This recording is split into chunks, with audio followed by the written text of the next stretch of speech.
Hugh Williamson is best known as a signer of the United States Constitution, but he has a wildly fascinating story leading up to that. Williamson was born in the 1750s, not too far outside of Philadelphia, Pennsylvania. His father was a clothier, made clothes. Williamson did not pursue that. Instead, he ends up getting an education. He studies at the West Nottingham Academy under Samuel Finley, who educated a wide variety of American founders, and later would be a president of Princeton University, or College of New Jersey as it was known at the time. Williamson, though, goes to the College of Philadelphia, which we now know as the University of Pennsylvania. There he studies a bit to be a preacher, but then gives up on that and ends up studying medicine. Williamson then wants to travel to Europe, and he does. He travels to Europe. He studies in Scotland and the Netherlands to further become a physician. He returns to Philadelphia and sets up a practice. It's during this time that he becomes really important to the education, both early, middle, and higher education in Philadelphia. Williamson then is chosen by his colleagues to go over to London to try and raise some money for education, and he wants to catch a ship, and that ship's sailing out of Boston. He goes up to Boston and catches his ship. It just so happens the ship is leaving in December of 1773. And if you know anything about Boston, in December of 1773, there was a tea party there. And Hugh Williamson just happened to be an out-of-towner passing through and witnessed the Boston Tea Party. So he gets on his ship like 2 days later and is one of the first people to arrive in London bringing news of the Boston Tea Party. He is called in front of the Privy Council to testify, and he says to them, listen, they are not happy. You really should roll back some of these laws you're passing to appease them, or it might break out in violence. Oh, Parliament definitely ignored that recommendation, and things did go wrong.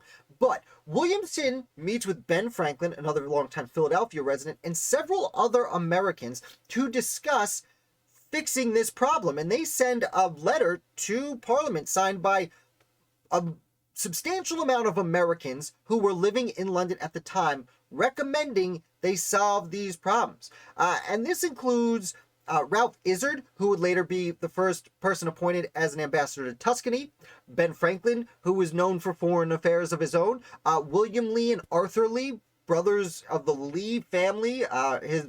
Their other two brothers, Richard Henry and Francis Lightfoot Lee, would sign the Declaration of Independence. Arthur and William would both go on to be very important diplomats. Arthur has a little bit of a thing with Ben Franklin and Silas Deane in France, but that's a story we're not getting into today.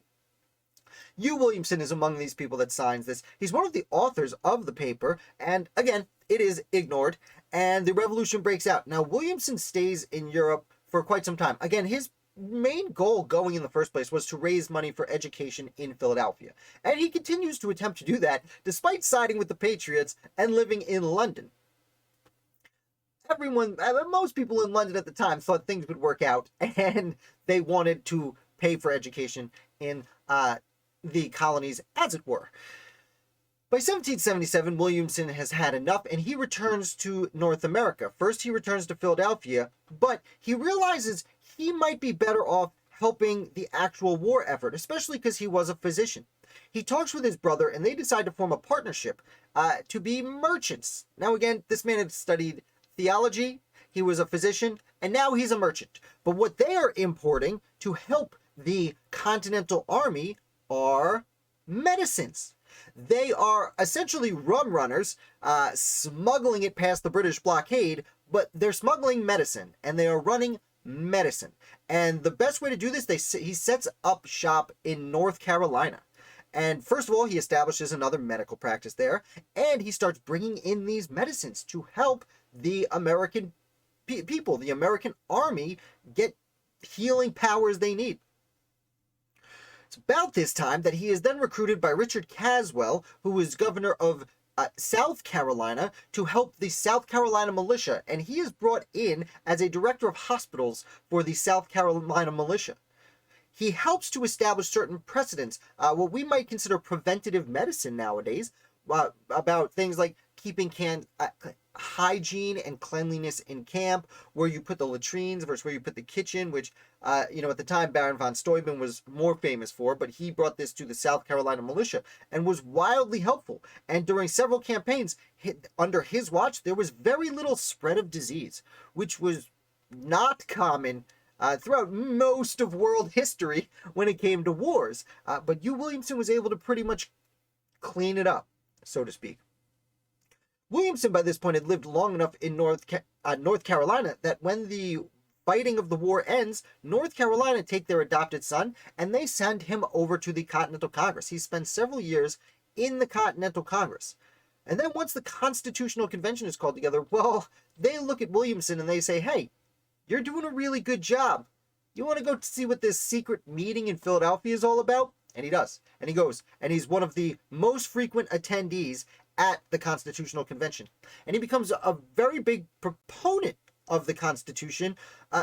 And from what I've read, it seems that his time serving in all these different capacities, London, Philadelphia, North and South Carolina, preacher, doctor, merchant, and soldier, and now lawmaker, he had a great, well-rounded understanding of what was happening throughout North America, and he came to the conclusion that uniting under one government, one constitution, would be best for all the separate parts. He is there the whole time. He has a middling role in the creation of the government. He's always involved, but again, being a lawyer was the most recent career he had established at this point.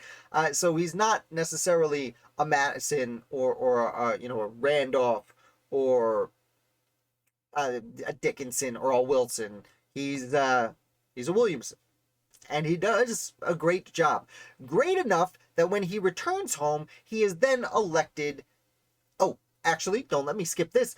He doesn't go back to North Carolina from Philadelphia. He's still a member of the Continental Congress, which was meeting in New York City. So Williamson heads north to New York City for the last few sessions of the Continental Congress.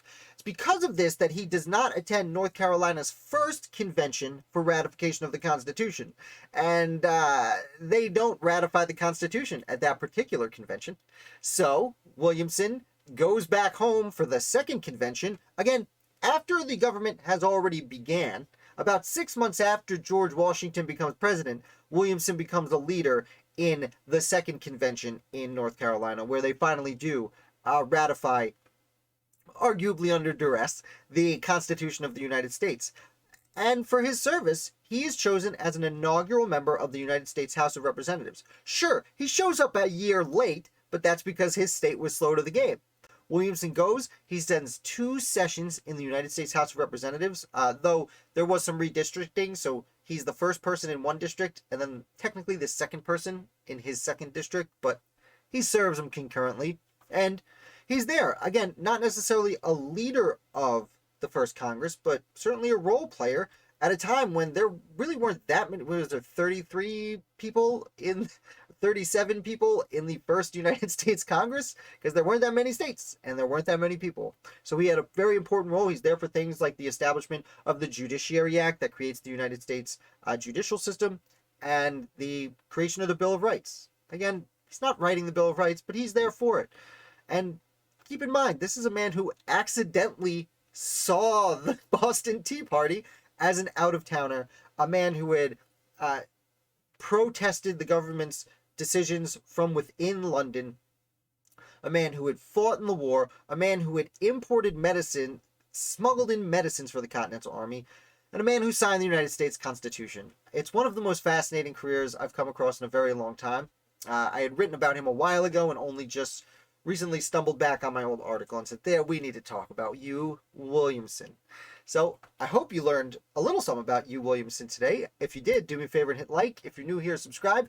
And this video is actually shot live during my Sunday night Patreon sessions. So if you're interested in supporting the channel, want to watch live and ask questions as we go, definitely check the link below to support Founder of the Day on Patreon. I appreciate it. Hit that like button, and I'll be back with another founder for you very soon. and I forgot. I was just talking about how I was live, and I forgot that I was live. So I hit my button to go to the bye bye screen, which you may have noticed your name is on because every Patriot is on my farewell screen. Since I've made some changes recently where I've been shooting videos on my phone, I can put that on there, but I have forgotten to a few times. So I apologize for that.